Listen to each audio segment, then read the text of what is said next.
good morning. Veteran Radio, Max Ramsey here with you. Thanks for staying with us. In this segment of the program of Veteran Radio, we will be discussing employment. That's something that is near and dear to all of our hearts.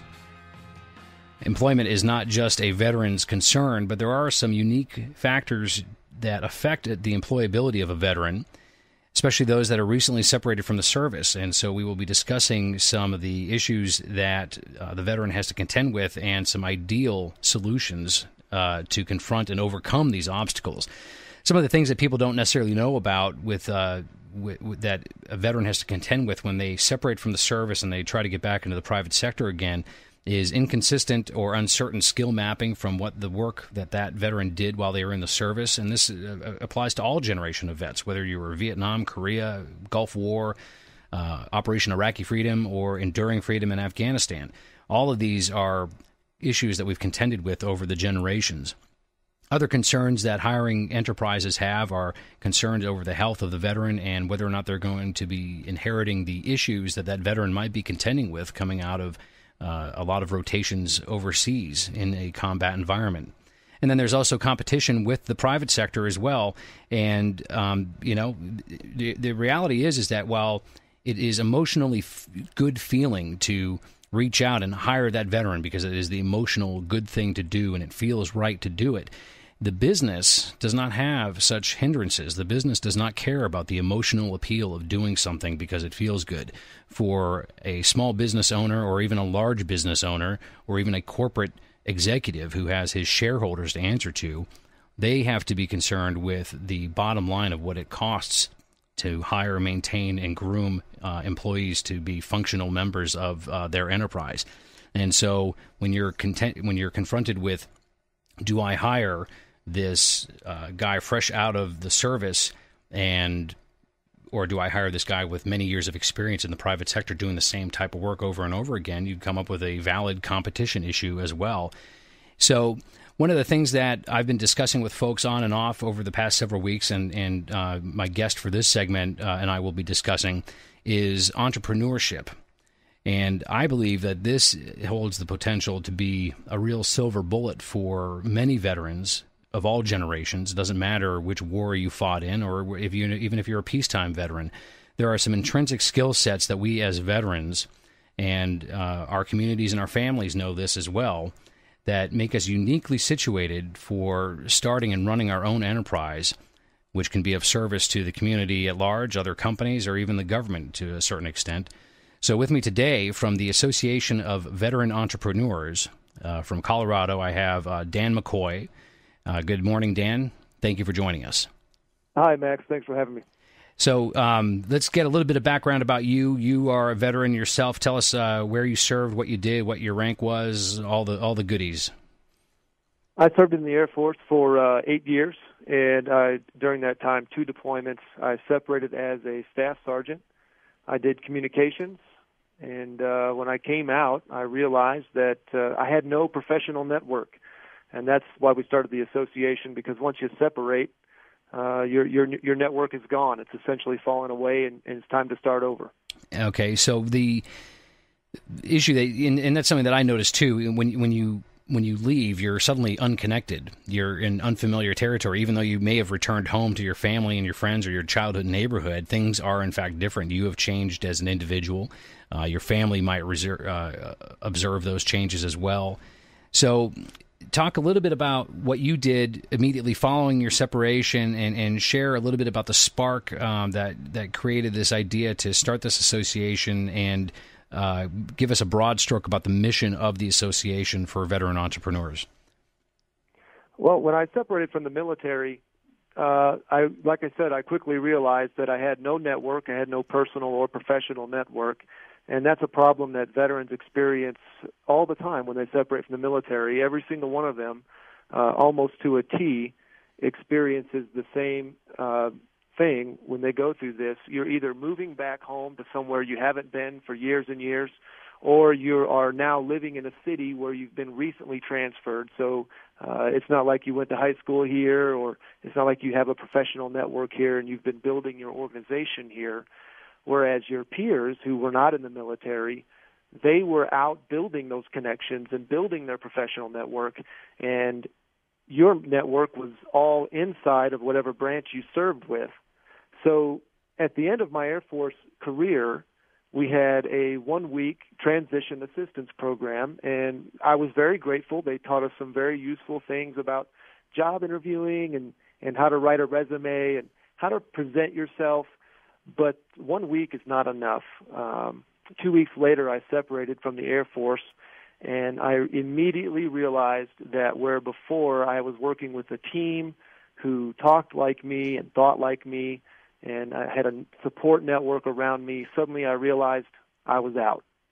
I'm on the outside now. So what was the first thing you did? You ended up becoming a contractor for DOD, is that correct? That's right. I didn't struggle like a lot of the people. I've had many, many friends who've struggled very, very hard to find employment after they separated from the military, and veteran unemployment is a huge problem. Veteran underemployment is also a huge problem. The skills that vets possess when they come out of the service are often not utilized or they are overlooked. And the problem is that network does not exist. So I came out. I was fortunate. I was able to find a good job working with a contract company for the DOD. But it didn't satisfy my mission goals, my mission orientation. So I was born an entrepreneur, and there are many like me who've been entrepreneurs from birth. And that mission focus that you gain coming through the military is just something that's not satisfied by corporate America.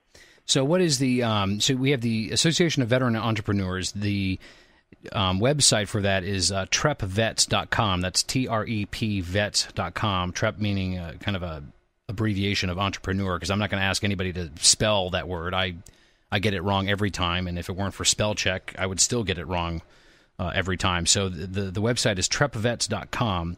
The mission orientation of the veteran translates to what the Association for Veteran Entrepreneurs, in what way? What do you harness, and tell us a little bit about the network building, and then how does that ultimately translate to getting the veteran focused into building their enterprise, their new company?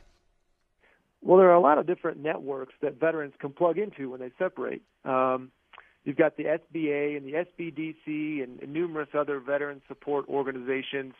There are many job training and transition programs available, but there's nothing out there available for veterans who want to launch a company.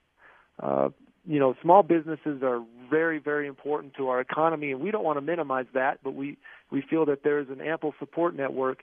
We're looking at the other side of it. There are issues that need to be addressed with veterans, just like you were saying in your intro. There is a subset of veterans that has problems that maybe corporate America doesn't want to take on, and maybe a small business is the best thing for them. But the overwhelming majority of veterans are people with tenacity, discipline, leadership experience, confidence, endurance. We thrive in high-stress environments. We've become very skilled at doing those things. So we're focusing on that group of veterans that wants to do a launch, that wants to make a startup in a high-growth industry. So while there are many networks a veteran can plug into, the one we're targeting is that high-growth launch startup. Now, do you focus this primarily in the technological sector, or is it just across the board wherever somebody sees the seeds of growth for a business idea, you guys want to be a part of that and help network into a part of that? Where do you see that for any veterans or family members that are listening in? Where do you see that growth where somebody can really focus and maybe get an interest in? Well, we know a large percentage of the startups today are tech or tech-related, but that does not mean that those are the only kinds of startups that are going on. Certainly, our network extends beyond tech. I mean, we've got contacts in the green energy. We've got contacts in all different types of technologies and all different sectors of industry, including manufacturing. We've been building a massive network to support veterans who want to take on this challenge, and we've been finding a lot of support. There's a huge groundswell of positive energy right now for the veterans, and the veterans that are coming back for this last 10 years of war, we want to capture the narrative early on that this generation of veterans help to jumpstart the economy by coming back and starting big companies. And so, no, we won't focus in on any one industry. We will help and support and make every aspect of our network available to any veteran who wants to tackle this challenge. That's outstanding. And the challenges to entrepreneurship cannot be understated in any way, as you or I know. Challenges of entrepreneurship can get clouded very easily through personal investment. You get kind of married to the job, and before you know it, you're bleeding money, and your enterprise doesn't have anything to go with. What are some of the challenges? And we don't have to talk about solutions, but for the young guy out there who just got out of the service, or the young gal who just got out of the service and has just a great idea for moving on an idea, what are some caveats that you would offer to them as it relates to funding a business plan, a network, some basic steps that they should look at to help them memorialize their idea so that they have some structure and it's not just an emotional whim? Well, first I'd like to point out that according to all the studies, veterans are much, much more likely to start a business. And I think that's because we're very independently minded overall. We want to do things on our own, and we want to lead. So I would discourage anyone from who has that independent mindset. I would discourage them from thinking they can go at it alone. And I think that's the biggest mistake people make. No one can succeed alone. Everybody needs a network, and whether it's for mentoring or funding or any other thing that you might want to start, going it by yourself is probably the biggest mistake people make over and over and over again. It's really important to get those key relationships in place. And I was very fortunate to come across a successful serial entrepreneur. I simply opened up my email client, I emailed him, and I asked for an hour of his time, and guess what? He gave it to me. Yep. So I would encourage everyone to seek out and find successful entrepreneurs and ask for that mentorship, or to contact an organization. We have a ton of people who are full of goodwill and just want to help veterans and want to help entrepreneurs in general. So that's the first thing. I know we're a very independent-minded group of people, but don't let that cloud your judgment into thinking you can do it by yourself. Get those key relationships in place and then begin to move forward towards your goal. Exactly. And anyone listening to this program, you should know that I can't do this program without the help of Steve in the booth over here looking at me, telling me about time, having you, Dan, on the air with me, providing and helping content and conveying information that is of interest to the audience. And it is really a ad hoc way of redeveloping that team to accomplish the mission for that veteran, regardless of what generation they are. And fortunately for us, it's easy to meet friends because there's a lot of veterans out there and there's a lot of entrepreneurs. And so as far as the network goes, so you've established a network. What would be next on the list for that veteran that you would encourage them to do? The next thing I would encourage them to do is to, besides the network, seek out and find a high-quality co-founder for your business. Surround yourself with people who think like you do and people who want the same types of goals as you do. And as you get down this road, you take these people with you, and you will succeed by helping other people achieve what they want to achieve in life will bring you the most success. So I would think that if you can find and build a core team of people that you can work with, and then you can all help each other achieve goals, you're going to go so much farther, much, much faster. Excellent. So we have the Avenue. I look at your initials, AVE, Association of Veteran Entrepreneurs. That's gonna trip me up in the future too. The website is trepvets.com. That's TREPVETS.com. We are on the air with Dan McCoy from former Staff Sergeant in the United States Air Force, who started this program along with another gentleman. And what has the response been? You guys just started this whole association earlier this year. How has the response been, and what do the next 3-6 months down the road look like for you guys? Oh, the response has been absolutely fantastic. My co-founder, Eric Johnson, and I, we've been meeting so many people. Like I said earlier, there's a groundswell of support and goodwill for veterans out there right now. So everyone we talk to whether it's an executive in a local company or an executive from across the country, they want in, they want to support us, and I think most veterans will find that will be the case if they will just pick up the phone and make the calls, open their email and send an email. It's really hasn't been all that difficult. We've worked hard at it. We've worked extremely hard at it, but everything we've done has been things that we can easily do, like making the calls, sending the emails. So that's what our experience this far has been like.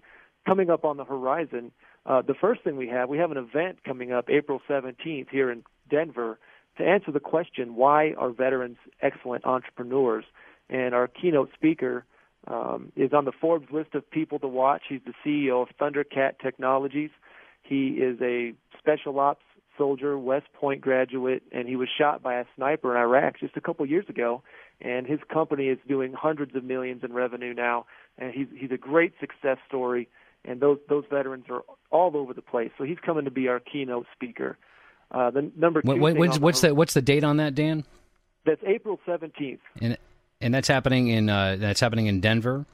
Right here in Denver, and if anyone wants to register, they can do so right at our website there at trepvets.com. Great. All right, Dan, well, we're going to wrap up the segment with that, and I want to thank you so much for joining us on the air this morning. This is Dan McCoy, who you've been listening to. He's from the Association of Veteran Entrepreneurs, trepvets.com. Log in there. You can also sign up and get linked into their network of other entrepreneurs. And the association itself is a relatively new startup, but as you've heard, the interest is great, and it appears that it's definitely going to be going places. So if you're a veteran and you are thinking of trying to get a business started, this is an area to look into.